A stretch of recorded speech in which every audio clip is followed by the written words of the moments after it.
जी अस्सलाम वालेकुम नाजरीन। जनाब मैं एक अज इत्थे आया एक बच्चे का इंटरव्यू करना जिसके लेटेस्ट हुण मैट्रिक चो जिहड़ा पास होए जिस रिजल्ट आया जिसका उसके मैट्रिक विचों नंबर थोड़े आए न ते उस बच्चे नाल तुहाडी गल करिंदे उस तो बाद इस दे मुतल्लक गल दसने। जी भाईजान, जी भाईजान की नाम है तुहाडा? हमाद हसन।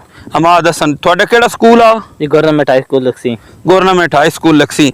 अच्छा भाईजान, तुहाडे मैट्रिक विचों कितने नंबर आए?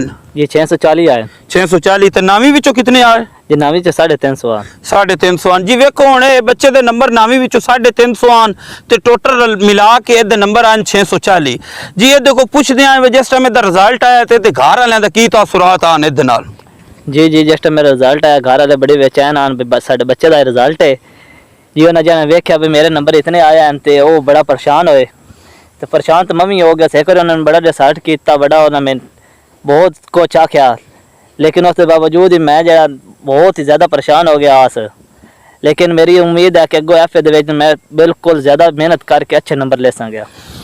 जी नाजरीन देखो तुसी सुनिया, आप अपने अखा नाल वेख्या भी कन्ने नाल सुनिया। जनाब मैं सारे वालदैन अगे हाथ जोड़ के रिक्वेस्ट करदा कि जिन्हां दे बच्चे मैट्रिक विच नंबर थोड़े लैंदे या किसी भी क्लास विचों थोड़े नंबर लैंदे ते इहदे च मेरे वालदैन अगे रिक्वेस्ट है कि बच्चों का कोई कसूर नहीं होंदा। वेखो ना हुण बच्चियां मेहनत करनी, मतलब किसी मेहनत की उन्होंने ज्यादा नंबर मिल गए, किसी मेहनत की तो उन्होंने थोड़े नंबर मिल गए। जेड़ा बच्चा पास होंदा जहरी गल है उसने मेहनत की तो वो पास होया ना।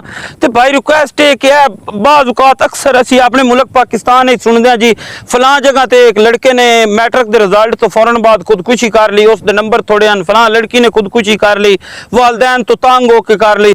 वालदैन नूं चाहिदा कि वो बच्चे नूं रिजल्ट तो पहले समझावन कि मेरा बेटा मेरी बेटी तू मतलब मेहनत की है ते नंबर देने अल्लाह पाक दी जात किस्मत नाल आउणे, जितने भी आउणे जो भी आए गए आमीन है। तुसीं बच्चों टार्चर ना किया करो, उन्हां नूं तसल्ली दित्ती करो, उन्हां ना करो कोशिश की करन कि ये बच्चे अगे एफ जाके अच्छे नंबर ले ले सन, गए अच्छे नंबर ना पास हो सन।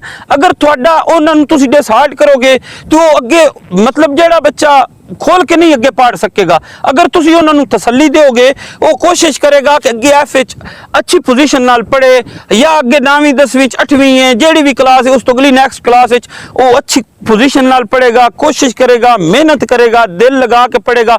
हुण तुसीं वेख सकदे हो जिस तरह तुहाडे को बच्चा है खड़ा हमाद, इहदे घर वाले ने 640 नंबर तेनू बड़ा डिसहार्ड किया है।